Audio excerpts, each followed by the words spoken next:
बुलढाण्यात शिवसेना आमदार संजय गायकवाड यांनी काँग्रेस प्रदेशाध्यक्षपदी हर्षवर्धन सपकाळ यांची निवड केल्याबद्दल भाष्य केलं।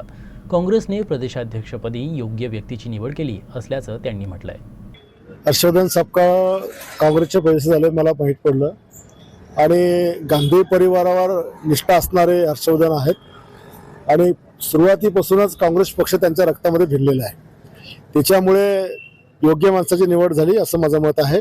पण खूप मोठं आव्हान त्यांच्यासमोर राज्यामध्ये आहे की राज्यामध्ये काँग्रेसची दुर्दशा अतिशय वाईट झालेली आहे। 15-16 आमदार काँग्रेस थांबलेली आहेत आणि त्याच्यामुळे जी काही मृतावस्था काँग्रेसमध्ये आजच्या तारखेला झालेली आहे त्यातून उभारी घेण्याकरता त्यांना काम करायचं मोठं चॅलेंज हे त्यांच्यासमोर आहे। आणि येणाऱ्या काळात आता जिल्हा परिषद आहे, पंचायत समिती निवडणूक आहे, नगर परिषद आहे, विधानसभेतल्या प्रचंड अपयशानंतर आता ते कशा पद्धतीने काम करून पक्षाला ताकद देतात हे त्यांच्या कामावर आता डिपेंड आहे।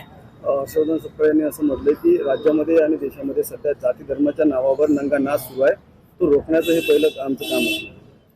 त्यांचा तो गैरसमज आहे। जाती धर्माचा कुठलाही नंगा नाच नाही, एकोप्याचं वातावरण संपूर्ण राज्यामध्ये चालू आहे आणि विनाकारण पक्षाचं काम करताना आपल्याला आपल्या पक्षाला चांगलं काम करताना कुठं अपयश येतं म्हणून त्याला जातीवादाचा नंगा नाच म्हणायचा उद्देश द्यायचा।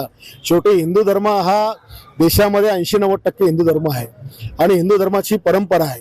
त्याच्यामुळे हिंदू धर्माचे कार्यक्रम, हिंदू धर्माची मंदिरं हे जर कोणी बांधले जात असतील आणि याला जर कोणी नंगा नाच म्हणत असेल तर त्याच्या दिवाळखोरीचं बौद्धिक दिवाळखोरीचं लक्षण आहे।